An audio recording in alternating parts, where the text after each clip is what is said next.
پھر ان کی بات پر دیکھیں کہ 33 آیت میں نوح علیہ السلام نے ان کو جواب دیا، قال انما یأتیکم بہ اللہ ان شاء وما انتم بمعجزین۔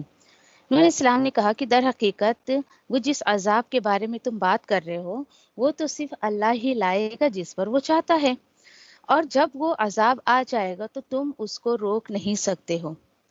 انہیں چاہیے تھا کہ جب وہ وقت کا رسول، وقت کا نبی انہیں یعنی اس بات کو سمجھا رہا ہے کہ لوگوں بات نہیں مانو گے تو تم پر عذاب آئے گا، سیدھا ہونے کے بجائے، اپنا کریکشن کرنے کے بجائے ان لوگوں نے جو ہے اس بات کو بہت ہی مذاق میں لیا، اور نعوذ باللہ اس طریقے سے وہ کہنے لگے نوح علیہ السلام کو، ٹھیک ہے۔ اور نوح علیہ السلام نے پھر کیا جواب دیا، آیت نمبر 34 دیکھیے، بڑی زبردست بات کہی، وَلَا يَنفَعُكُمْ نُصْحِي، اور نہیں نفع دے سکتی ہے تمہیں میری خیر خواہی، اگر میں چاہوں، یعنی میں تمہاری ہدایت کے لیے تڑپ رہا ہوں، میں تمہارے جو ہے وہ آخرت کے لیے تڑپ رہا ہوں، تو صرف اور صرف میرا تڑپنا تمہیں کچھ کام نہیں آئے گا کہ میں تمہاری جو ہے خیر خواہی کرتا رہوں، اگر ہے اللہ چاہتا کہ وہ تمہیں گمراہی میں ہی پڑے رہنے دے۔ پھر یہاں پر دیکھیں کہ وہی بات یاد رکھیں آپ کہ پیچھے ہم نے دیکھا تھا کہ اللہ سبحانہ تعالیٰ تو ہدایت دینے کے لیے تیار بیٹھے ہیں، لیکن لوگ اس کو لینا نہیں چاہتے ہیں، لوگ اس کو جو ہے وہ اس کی طرف آنا نہیں چاہتے، لیکن الحمدللہ اللہ نے ہدایت کا راستہ سب کے لیے کھلا رکھا ہے۔ تو نوح علیہ السلام ان سے کہہ رہے ہیں کہ تم تو نہیں چاہتے ہو ہدایت پر آنا، تو میں زبردستی تمہیں لا نہیں سکتا ہوں، اور میں کتنا ہی تمہیں ہدایت کی طرف بلاتا رہوں، تمہیں تمہارا ویل وشر بنا رہوں، لیکن میرا صرف تڑپنا تمہیں کچھ کام نہیں آئے گا۔ بندے کی اپنی خود بھی دیکھیے کہ تڑپ ہونی چاہیے ہدایت کے لیے، ہدایت زبردستی چپکانے والی چیز نہیں ہے۔ اور پھر نوح علیہ السلام نے کہا کہ وہ اللہ کہ وہی تمہارا رب ہے، یعنی تم جو ہے اپنے رب کو نہیں پہچان رہے ہو تو میں تمہاری کیا خیر خواہی کر سکتا ہوں، اور وَإِلَيْهِ تُرْجَعُونَ، اور اسی کی طرف تم سب کو لوٹ کر جانا ہے۔ یاد رکھیں یہاں پر کہ ایک بات کا خلاصہ نوح علیہ السلام نے کر دیا کہ نبی خود بھی خود کے لیے، یعنی خود اپنے سائڈ سے یا اپنی طرف سے کسی بھی انعام یا پکڑ کا اختیار نہیں رکھتے ہیں۔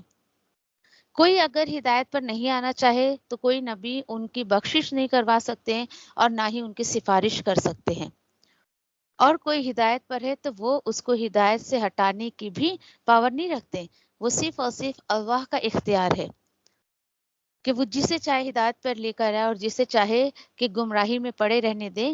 تو کسے پڑے رہنے دیتا ہے؟ جو خود گمراہی کو جو ہے وہ چوز کرتا ہے اور خود اس پر رہنے کی کوشش کرتا ہے۔ اس لیے دیکھیے کہ آیت نمبر 35 میں، یعنی یہاں تک نوح علیہ السلام کی بات بتا کر پھر اس کے بعد جو ہے نبی کریم صلی اللہ علیہ وسلم سے مخاطب ہو کر اللہ سبحانہ تعالیٰ فرماتے ہیں ام یقولون افتراہ، کہ کیا وہ لوگ کہتے ہیں کہ آپ نے جو ہے یہ من گھڑت باتیں یہ قرآن میں آپ نے خود سے ہی بنا لی ہے۔ سنیے ذرا، یہ نبی کریم صلی اللہ علیہ وسلم کو جو ہے وہ اللہ سبحانہ تعالیٰ پوچھ رہے ہیں کیا آپ نے خود ہی یہ ساری باتیں جو ہے وہ بنا لی ہے؟ تو ٹھیک ہے، کون سی باتیں؟ یہ جو نوح علیہ السلام کی باتیں یہ اہل مکہ کو سنائی جا رہی ہیں کہ اہل مکہ آج جو تم معاملہ میرے ساتھ کر رہے ہو، تو یہ دیکھو کہ نوح علیہ السلام وہ اللہ کا بندہ جو اپنی زندگی کا 950 سال اللہ کی راہ میں لگا کر چلا گیا، جب ان کے لوگوں نے انہیں نہیں چھوڑا تو تم بھی تو میرے ساتھ وہی معاملہ کر رہے ہو۔ ٹھیک ہے، اگر یہ آپ پر ایسا الزام لگاتے ہیں تو قل، آپ ان سے کہہ دیجئے، ان افترفتموہ، فعل دیکھیں فعلی اجرامی وانا بریء مما تجرمون۔ تو ٹھیک ہے نا بھائی، اگر تمہیں ایسا لگتا ہے کہ میں اپنے من سے باتیں بناتا ہوں تو پھر ٹھیک ہے، تو مجھ پر ذمہ داری یا مجھ پر وبال ہوگا میرے جرم کا، اور میں تو بری ہوں اس جرم سے، اس گناہ سے جو تم کرتے ہو۔ یعنی یہ اتنی دھارس والی، اتنی ڈیئرنگ والی بات کون کرے گا؟ جس کو اپنی بات پر بالکل توکل ہے، بھروسہ ہے کہ میں جو اللہ اور اس کے رسول کی بات دوسروں تک پہنچا رہی ہوں وہ بالکل درست ہے، اس میں کوئی ملاوٹ نہیں ہے۔ تو یہی بات نبی کریم صلی اللہ علیہ وسلم کو کہا گیا جب انہوں نے نوح علیہ السلام کا واقعہ، ان کے قوم کے لوگوں کی نافرمانیاں یہ اہل مکہ کے سامنے پیش کی، تو انہوں نے ایسی باتیں بنائی۔ تو آپ صلی اللہ علیہ وسلم نے کہا ٹھیک ہے نا، اگر دیکھیے بھائی، اگر میں یہ خود سے ہی کہہ رہا ہوں تو ٹھیک ہے نا، اس کا وبال میرے اوپر ہی آئے گا، تم اس کی فکر کیوں کرتے ہو؟ لیکن غور کریں کہ اگر یہ بات سچ ہوئی اور تم نے اپنا کریکشن نہیں کیا تو تم اپنے جرم کی ذمہ دار ہو، میرے اوپر تمہارا کوئی گناہ نہیں آنا ہے۔ یاد رکھیں، ایک داعیے دین کے اندر یہ کانفیڈنٹ ہونا چاہیے کہ وہ اللہ رسول کا جو پیغام دے رہا ہے وہ بالکل درست دے رہا ہے، اور لوگوں سے ڈر کر اس کے پیغام کو بدلنے کی کوشش نہ کریں۔ پیچھے ہم نے دیکھا کس کس طریقے سے نوح علیہ السلام کو قوم کے جو بڑے بڑے لوگ تھے ایسی بڑی بڑی باتیں کرتے تھے۔ تو یہاں پر آپ صلی اللہ علیہ وسلم کو بھی سمجھایا جا رہا ہے کہ نہیں نہیں، جیسے نوح علیہ السلام کے بڑے بڑے سردار جو ہے وہ اپنی گھمنڈ اور تکبر کے نشے میں چور تھے، ویسی اہل مکہ کے بڑے بڑے سردار بھی جو ہے وہ نشے میں چور ہیں۔ آپ کو ان کی باتیں نہیں سننی ہے، بلکہ اپنے کام کو جو ہے وہ اخلاص کے ساتھ یوں ہی جو ہے وہ کرتے جائیں۔